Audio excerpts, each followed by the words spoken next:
नमस्कार दोस्तों, कुछ दिनों से सोनू निगम जी जो हैं वो कैंपेन चला रहे हैं टी सीरीज और भूषण कुमार जी के प्रति। तो इस सिलसिले में मैं ये बोलना चाहती हूँ कि टी सीरीज ने आज तक हजारों कलाकारों को ब्रेक दिया है जो कि आउटसाइडर्स हैं, जो इंडस्ट्री से नहीं जुड़े हुए। उसमें म्यूजिक डायरेक्टर्स हैं, सिंगर्स हैं, लिरिसिस्ट हैं, एक्टर्स हैं, डायरेक्टर्स हैं। मैंने खुद अपनी डायरेक्टेड फिल्म यारियां में 10 न्यू कमर्स को चांस दिया। उसमें से 4 लोग, नेहा कक्कड़, रकुलप्रीत सिंह, हिमांश कोहली और कंपोजर आर को आज बड़े हो चुके हैं। और सोनू निगम जी से मैं ये पूछना चाहूंगी कि वो बोल रहे हैं कि इंडस्ट्री में टैलेंट को सही दिशा नहीं मिलती। तो सोनू जी, आप तो लेजेंड है, आप तो बहुत बड़े कलाकार है। आपने आज तक कितने लोगों को चांस दिया है? आप तो बहुत बड़े लेजेंड है, आप तो कहीं से भी लोग, आपके पास तो कितने लोग आते होंगे कि सोनू जी हमारी मदद कर दीजिए, मेरे बेटे की मदद कर दीजिए, मेरी बच्ची की मदद कर दीजिए, हमें मिलवा दीजिए टी सीरीज में, हमें चांस दिलवा दीजिए। आप तो आज तक टी सीरीज में नहीं आए कि इसको चांस दे दो, इसको मैं, ये बहुत बड़ा टैलेंट है, इसको आप चांस दीजिए। आपने तो कभी किसी को चांस दिलवाने की बात नहीं की। आपने ना ही कोई टैलेंट आज तक इंडस्ट्री में इंट्रोड्यूस किया। तो एक बात मैं आपको बता दूं सोनू निगम जी कि सोशल मीडिया पे कैमरे के पीछे छुप के बोलना बहुत आसान है, पर आपने खुद ग्राउंड लेवल पे कितने टैलेंट को आगे बढ़ाया? किसी को भी नहीं। अपने सिवा, अपने आप को छोड़ के आपने किसी भी टैलेंट को इंडस्ट्री में चांस नहीं दिया। और आज आप हम पर ब्लेम कर रहे हैं कि हम लोगों को चांस नहीं देते, जबकि 97% लोग जो कि टी सीरीज में काम कर रहे हैं आज की डेट में, आप देख लीजिए, वो आउटसाइडर्स है, वो इंडस्ट्री किड्स नहीं है, उनका इंडस्ट्री से कोई भी लेना देना नहीं है। फिर भी हम उनको नए टैलेंट को ढूंढ रहे हैं और उनको चांस दे रहे हैं।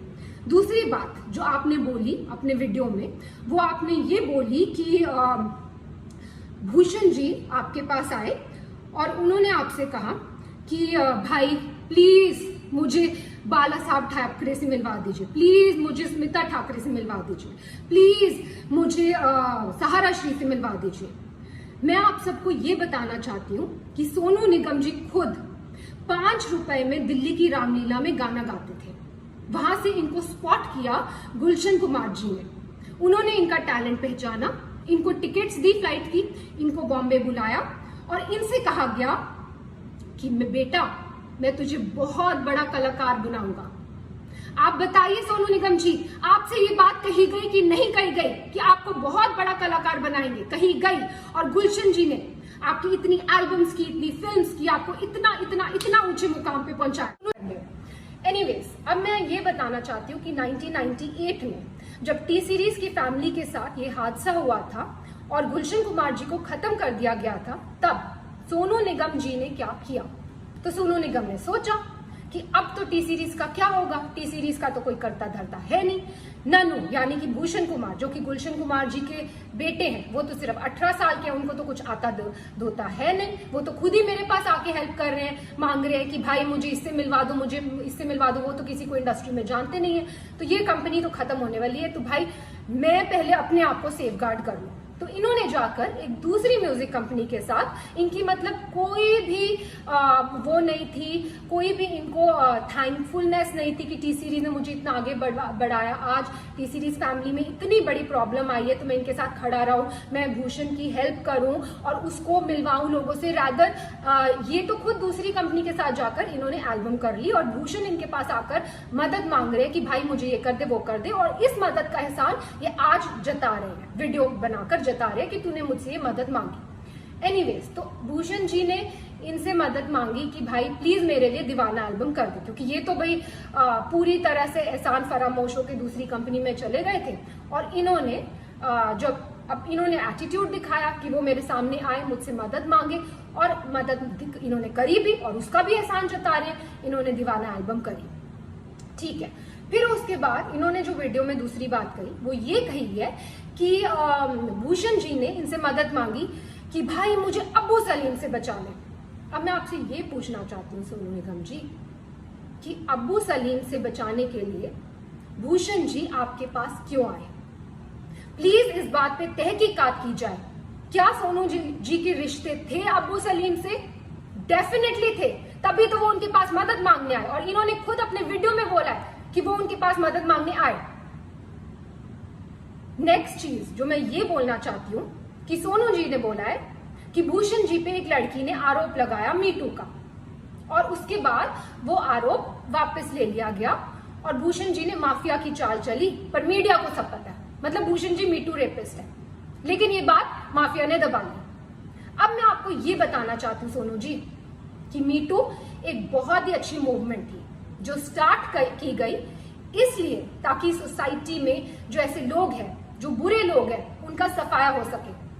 पर इस मूवमेंट का बहुत सारे ऐसे लोगों ने फायदा उठाया, पैसे ऐंठने के लिए, ब्लैकमेल करने के लिए, किसी को किसी से वेंजेंस है तो किसी लड़की के कंधे पे बंदूक रख के चलाने के लिए, और ऐसे ही हमें बहुत सारी ब्लैकमेलिंग कॉल्स आई मीटू के टाइम पर। उस टाइम पर हमने सिर्फ पुलिस की सपोर्ट ली, पुलिस की हेल्प ली, और पुलिस ने तहकीकात की और पुलिस ने ये क्लियर कर दिया कि ये तो सीधा सीधा ब्लैकमेलिंग का केस है। और पुलिस ने हमने पूछा कि क्या आपको कुछ करना है, कुछ मानहानि का दावा करना है या कुछ करना है। हमने डिसाइड किया कि नहीं, हम मीडिया तक में भी ये बात आउट नहीं करेंगे कि क्या हुआ है हमारे साथ। क्यों?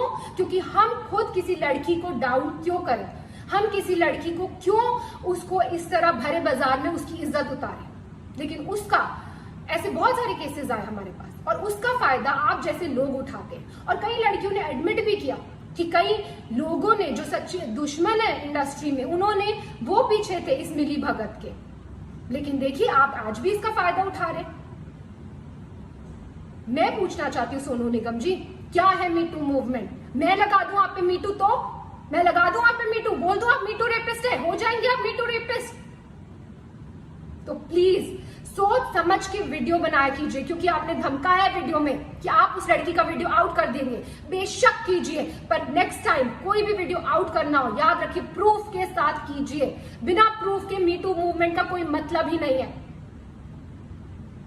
और कोई भी अगर बिना प्रूफ के कोई इल्जाम लगाता है, क्योंकि जब से आपने ही अपना वीडियो ऑन किया है तब से वापस हमारे पास ब्लैकमेलिंग कॉल शुरू हो गए, वापस कई लड़कियां उठ गई हैं कि हमें तो सोनू निगम जी से इंस्पिरेशन मिल गई है, हमें आप हमें काम दो, या तो हमें आप पैसा दो, नहीं तो हम आप पर ये कर देंगे। सिर्फ ये लड़कियां ही क्यों, बहुत सारे सिंगर्स और खड़े हुए हैं, वो कर रहे हैं, वो ऐसे ब्लैकमेल कर रहे हैं।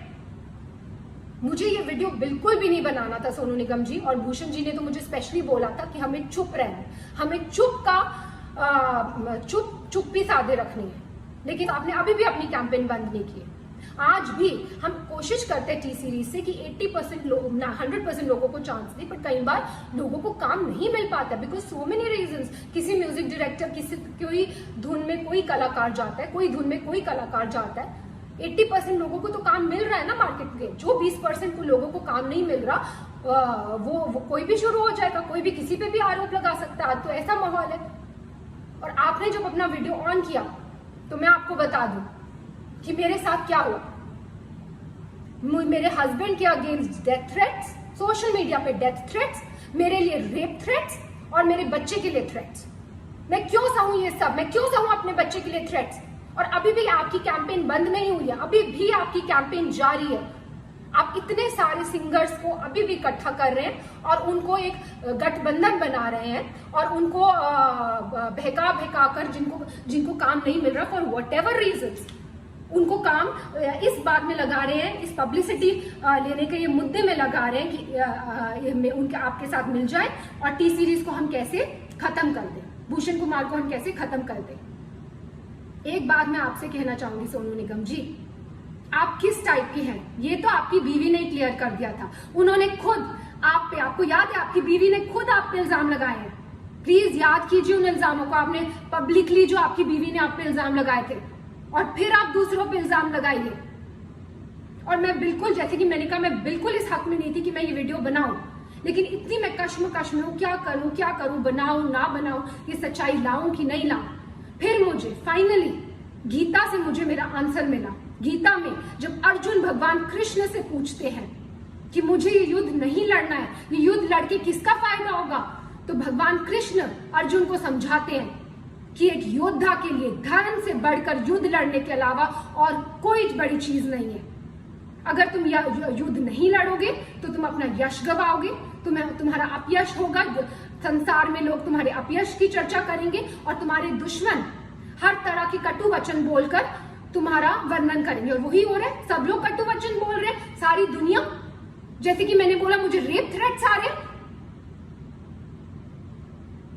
तो मैं ये कहना चाहूंगी कि जितने भी आप सिंगर्स को, म्यूजिक डायरेक्टर्स को, जिनके पास आज कोई काम नहीं है, उनको आप भड़का रहे हैं, उनको भड़काना बंद कीजिए, क्योंकि अदरवाइज रणभूमि ओपन है। किसी को भी पब्लिसिटी के लिए इस रणभूमि में आना है, युद्ध ऑन है।